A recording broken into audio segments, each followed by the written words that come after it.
Okay, how long have you been the recruiter in Singapore? So I've been headhunting for over 2 years. It's my first job ever since. So yeah, I think I would say I know the recruitment market pretty well and the employment laws in Singapore as well. Right, so she doesn't want to show her face and we're in toilet because this is quite like impromptu situation. So I'm just gonna ask a question. So first question is that if I am a Korean employee who has just started working in Korea, is there a chance for me to come to Singapore? What is the best way for me to be transferred to Singapore? Are you talking as like a entry-level employee or someone who has been working for a while? I'll say entry-level employee. So it could be a university student who's graduating, one, or anyone who worked less than 3 years, because we still consider less than 3 years entry-level. Right. Honestly, it's going to be a bit difficult just because of the employment passes in Singapore, just because they quite recently changed the requirements. So there's a lot of new, restrictions and quotas to hit for different companies. So if you are quite junior, it would be a bit difficult. My advice would be to go into a global MNC, so one of the multinationals, because there's a higher chance of a graduate program that helps you to rotate into different countries and different functions, or you can stay at a big MNC in Korea, work there for a few years, and then request for that transfer whenever the opportunity comes up. Yeah. So if I want to come to Singapore as an employee, I should at least have more than 3 years of experience in MNC.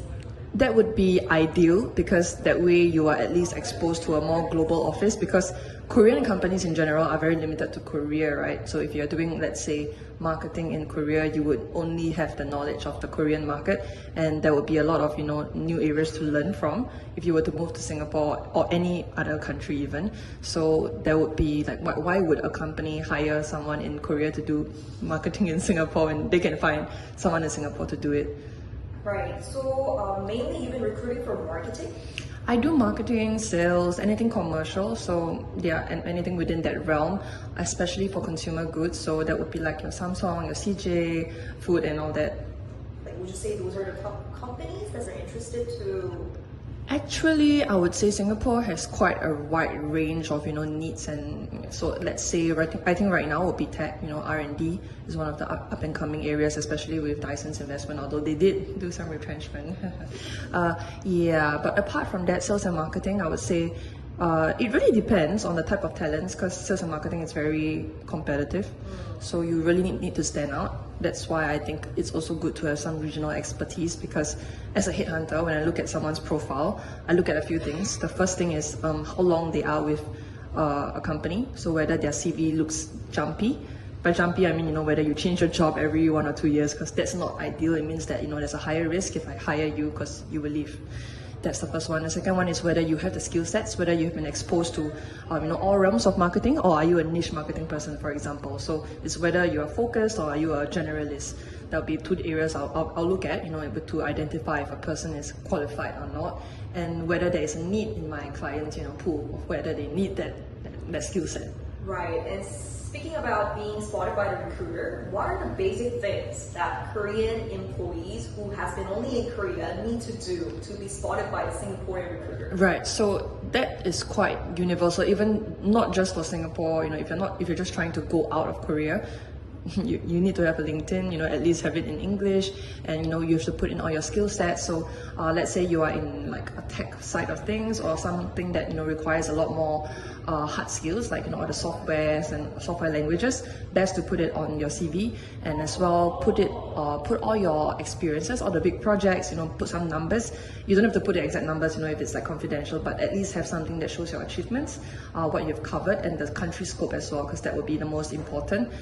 Just have it on your LinkedIn page, because that's how recruiters can find you, not just in Singapore, but really everywhere else. And speaking of that, do I need to put all my experiences, including for example, if I'm still entry level, should I include my university experiences as well, like project or awards, something like that? If it's relevant, yes. So let's say I was in university and I graduated a year ago. So I'm just an entry-level marketing person, but I was in the marketing club, and maybe I did like a big case project for my final year project.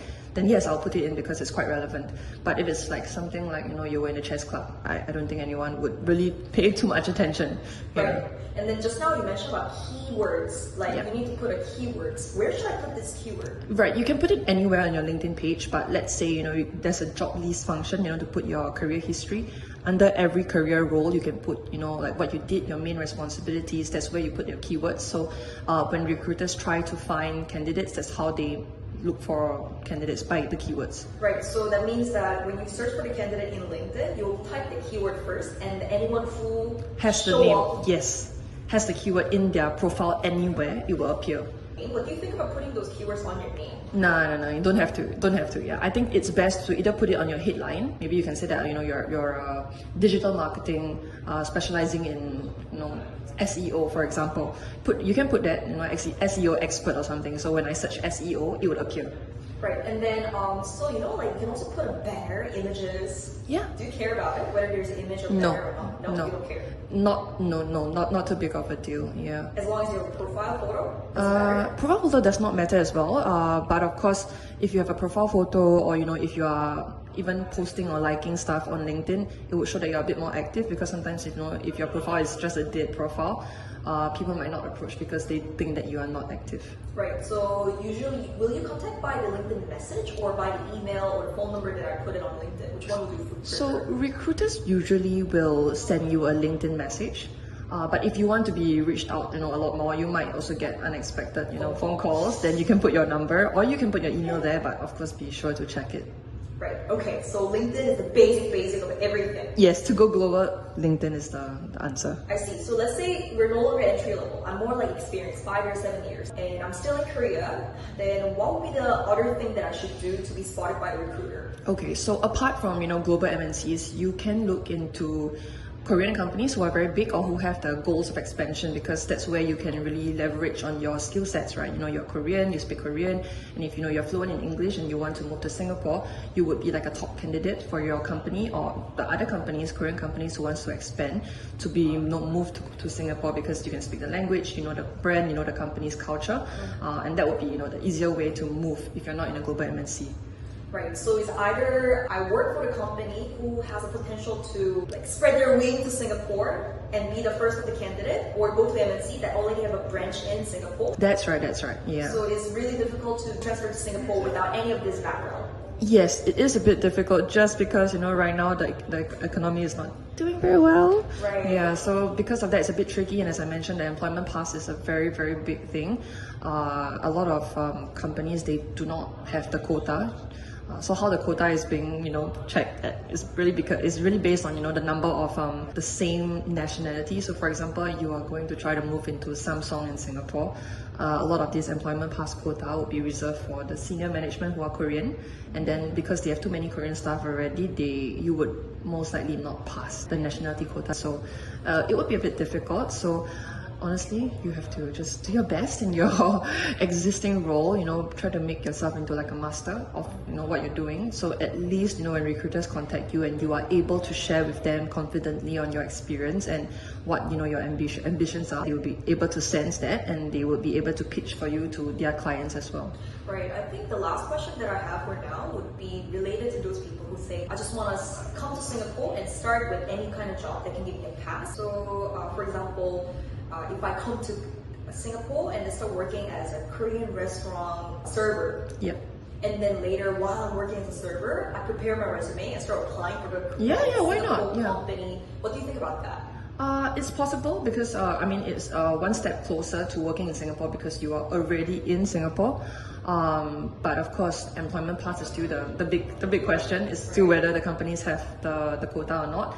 Honestly, I feel that it really is based on timing, especially when there's a need, then that's when people are gonna start looking to hire you or not. I see. So if you're willing to go for it, then you can do it, right? Yeah, that's right. All right, thanks. High five.